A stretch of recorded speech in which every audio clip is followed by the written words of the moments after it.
Thank you, AIBPM for speaker. I hope I am audible. Yes, very clear. Can I share my screen? Yes, please, Doctor.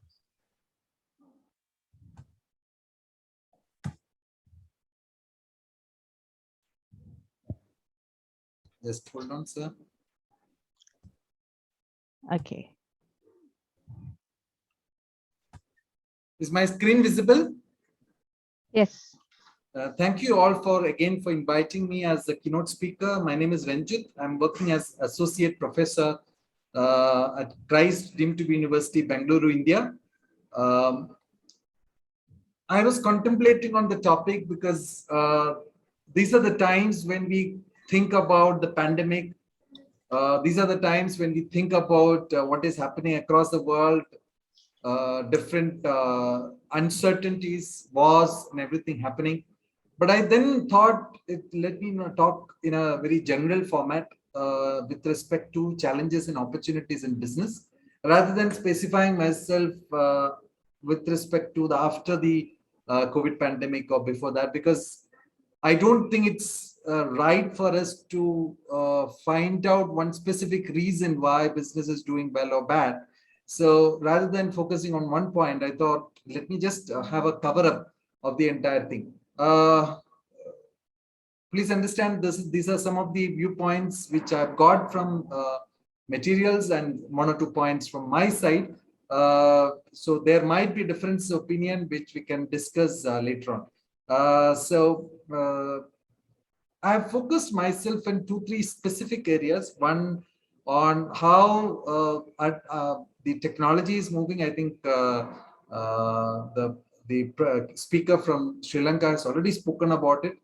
I'm also specifying on how the employees are affected. Also something specific on branding, because that becomes an absolute customer experience rather than saying a branding. You can say customer experience. For example, maybe sometime back, there was one ad which I saw in which one small kid goes with her mother to a hospital, and she wanted an opinion. She wanted a consultants. So the receptionist told, "What is your name?" So the girl says, "My name is so and so." Then the next question, receptionist asks, "What is your problem?" Right?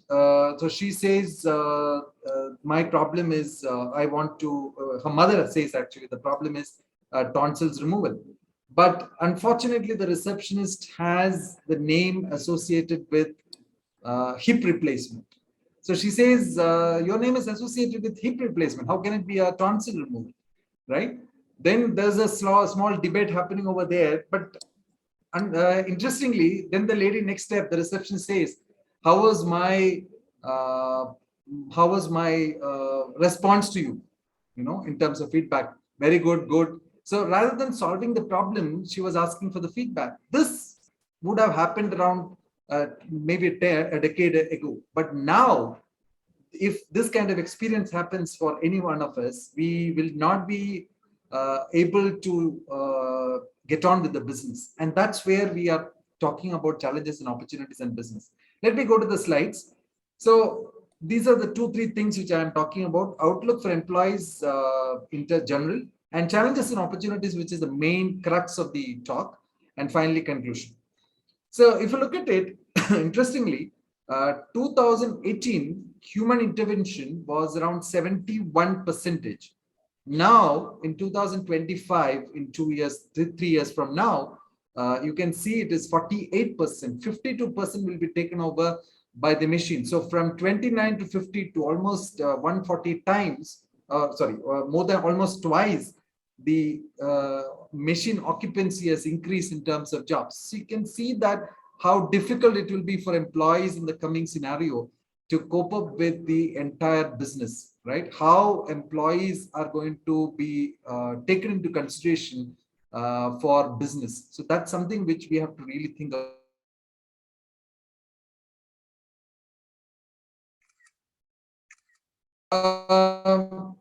The challenges and opportunities, which is the main area for me, put on artificial intelligence, because that's something which is very, very important now. So now most of the businesses are AI enabled, and that's basically not helping the employee situation until unless you have the technology to support you. So the human intervention technology is going to be a very, very interesting scenario from now on. Talent pool is now diversified. You can see that people are going to different countries to work, especially in IT and even in higher education. And work-life balance has now become a critical component, especially in Asian countries. It's a little bit maybe better in other countries because they have policies and guidelines, but in Asian countries, work-life balance has now become a critical component. Uh, the major problem which I feel is rather than giving a customer service, we should focus on customer experience, right? And I'm going to give one or two examples on how customers should feel when they are associated with the brand. Of course, managing quality, this has been a problem for a long time. Now there's more focus on that. Management of agile reverse supply chain especially happened during the pandemic, to be precise. Agility, flexibility, efficiency, and along with that, having a component of customer coming in or reverse supply chain becomes absolutely essential. And obviously, smart manufacturing, which is always there, but it has become much more important now.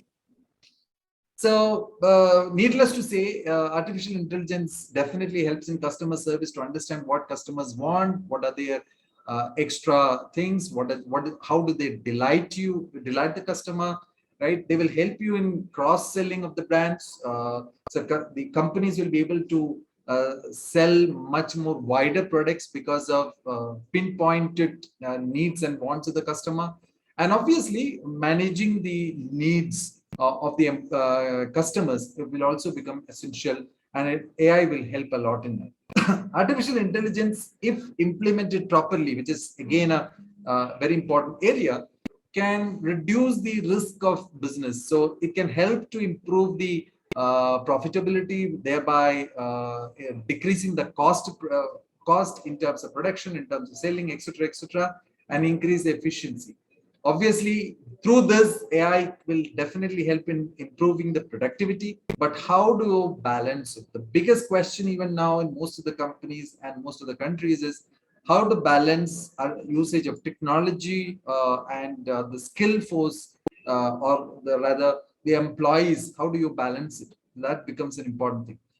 Recently, I read an article saying that in World Cup cricket, which is going to happen in Australia in October, uh, especially in the initial stage, they're going to use a lot of artificial intelligence in improving the broadcast of the entire telecast so that customers will get a better viewing experience. So a lot of cases are happening in other areas like sports also in terms of utilization of artificial intelligence. Uh, if I want to implement artificial intelligence, the biggest question is it imbibed in my mission statement? Is it there in my vision which the company has? So will it differentiate myself from the competition? That becomes very, very important. Do I want to become agile, or you want to be and keep up with the competition, keep up with the pace, become more customer oriented, right? That becomes an important question. We definitely have to train the employee to understand the value of usage of AI. That's important. But fourth point, which is very, very essential, the importance of security, right? The data security has now become very, very important because lot of us can be in trouble if we don't secure our data. And if it can happen to us, think about the companies, how much of data security lapses can happen if artificial intelligence is not implemented properly. Of course, infrastructure required for it, the amount of investment required for the company's viewpoints, the company has to be ready mentally to invest in technology. That becomes the biggest question. And obviously, the legal issues like where to implement, how do I balance it, how employees can be given responsibilities at the same time, having artificial intelligence implementation. So a lot of issues with respect to legality becomes essential. So if we can manage these issues and think about how do I become, how do I balance my employee management with artificial intelligence or technology? How do I manage my security? How do I make it legally viable? Then definitely artificial intelligence will help in improving how customers think, how we can satisfy the customer or delight the customer, and definitely how we can get into a different kind of scenario in terms of how we manage the competition. From artificial intelligence, this is one more area which definitely is important. Look at the brand building, So artificial intelligence definitely will help a lot in brand building. It will help in lead generation, customer acquisition, right? A lot of areas where it is there. If you see that the major improvement which is given in that uh, kind of yellow color, you can see that brand building is where the major improvement happens because of artificial intelligence, right? So you can see that, and look at that lead generation, customer acquisition, upselling, customer retention, advocacy, all customer oriented factors can be improved by using artificial intelligence, which becomes very, very important takeaway from us. From artificial intelligence, now if you look at it, the major issue which is happening is the employee. How do they think, right? What is now talking about diverse talent pool? So there was a study conducted, and this study talks about this was a study conducted by McKinsey and Company. This talks about how employees think about it. And you see, better work-life balance is what the companies are looking for. Sorry, employees are looking for. Followed by better flexibility, positive implications, increased focus. So first four factors, if you see, all are related to work-life balance and well-being, right? So that's something which is what employees are hoping for the future. Fear regarding on-site work, if you look at it, the major fear again is work-life balance. So that talks volumes about what employees are thinking about the advent of technology, advent of competition. They're feeling that it will affect their work-life balance, right? So that's something which companies have to worry. The fear regarding remote work, again, if you look at it, the major problem is they're talking about is work-life balance. So if you look at the whole thing, the companies have to understand that managing the work-life balance, managing the employee well-being becomes essential if you want to go ahead by taking employees together for the future. So this is something which is connected to the employee management. A study by Gartner says 76% of employees, 76, three-fourths, maybe from remote countries, they'll be online. So this is what is the worry for us, because see, now it has become so diverse, right? So how do I manage it along with the technology, along with some people who are so remote? That's going to be a challenge, along with how to balance the work life. Turnover will increase definitely, and this is already mentioned by Gartner. How do I manage my work-life balance? Let's come from there to employee side, artificial intelligence side, to the customer viewpoint. So when we look at the customer experience, what the study says that brands should provide care, trust, and safety to the customer. Now people are worried about customer experience, right? Trust. Can I trust that? Customer wants to be delighted. There's an example of Ritz-Carlton, which is very interesting. So this is, in fact, a stuffed giraffe, which was a famous example of Ritz-Carlton. If you read that example, the example says, when a young boy realized he had left his beloved stuffed giraffe at Ritz-Carlton and Amelia Island, he was obviously very distraught because he loved that giraffe. His dad told him that Joshi is that giraffe name, was just taking an extra few days of vacation in the hotel, would be back soon. But he forgot that in the hotel. So dad called the hotel and said that this is what has happened. And he wanted some pictures. He can get it later, but he wanted some pictures of that stuffed giraffe.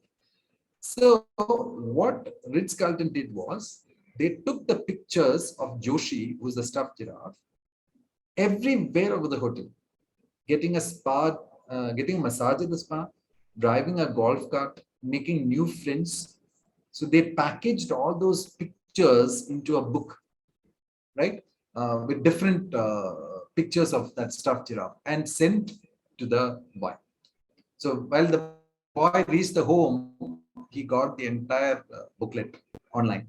And along with that, obviously, the giraffe was also sent later on. So look at the delight which the boy has by getting all those pictures which he never expected. So we are talking about experience, delight. We're not talking about just the service. That's where we are now going. And I think all the companies have to look into providing what is extra for the customer rather than just giving a service. There are some more examples which are there of brand experiences. There's a fragrance brand, DS and Durga. They have introduced something called as Fume Truck, which is a mobile pop-up shop in Wales. So while going, the and a lot of experiences can be customers can have because it's mobile, so you can buy it on the way. Spatial is the AR/VR platform, augmented reality platform, creates three-dimensional avatars, different kinds of important personalities for virtual interaction, right? Like a Batman or something like that. Music giant Spotify, they are now looking into podcast. Podcast has now become huge now, so they are utilizing how podcast can be utilized.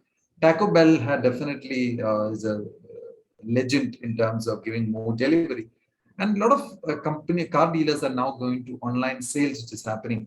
All these examples are talking about providing customer experience, customer delight, and which is helping the brand to go to a different level. See, that's another some examples of social media, which is giving brand experience, how what they are providing. A Jeep brand talking about um, first images of the product called Cherokee. So, what exactly is the Jeep? Zero emission, 100% free. So that's something which they are definitely talking about, right? So that message is coming into that. So you're experiencing the brand from the ad. From that, we'll now go into quality. This is something which is obviously there, but now we are focusing more on the environment uh, with respect to the green marketing, green production, etc. Cloud-based platforms which will help to modify, adjust cloud quality with respect to what customers want. Obviously, quality of suppliers, which is obvious because otherwise the quality of output will not be there. And increase decision intelligence by using better optimization techniques, by better um, technology utilization. We are now focusing mainly on precise decision making in terms of quality. So that's something which is doing and leading to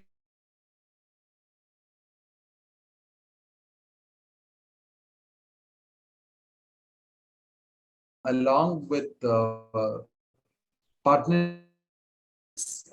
We need process improvement in this. We need management involvement in this. A long way to go before quality, you can say, has reached that stage where customers will be absolutely delighted. Definitely, we are in the era of agility in terms of supply chain. Giving what customers want, modify whenever required, right? This is happening in a lot of companies, happening in service industries, happening in mobiles, right? So that agility and flexibility is provided for giving the product on time with necessary modifications. We are now talking about reverse logistics where customer becomes very important. So whatever customers require, based on that, the production can happen. And if anything is required in terms of designing, redesigning, that can be done and given back. So a lot of reverse logistics coming in. So that's already there. It's increasing only by definitely we are again talking about lean and agile manufacturing. a lot of confusion happening here or doubts happening here, because in during pandemic, companies which are following lean manufacturing definitely were affected, because they were not able to give the products on time to the, but still lean manufacturing in terms of efficiency is still a very, very important methodology. But how we can balance lean versus agility so that customers will get the product on time is now going to be the question going ahead. And definitely we have what we call as smart manufacturing, which is already there for a long time. We are now focusing more on that, along with flexibility in manufacturing, reduction of cost, agility. We are also talking about manufacturing in a very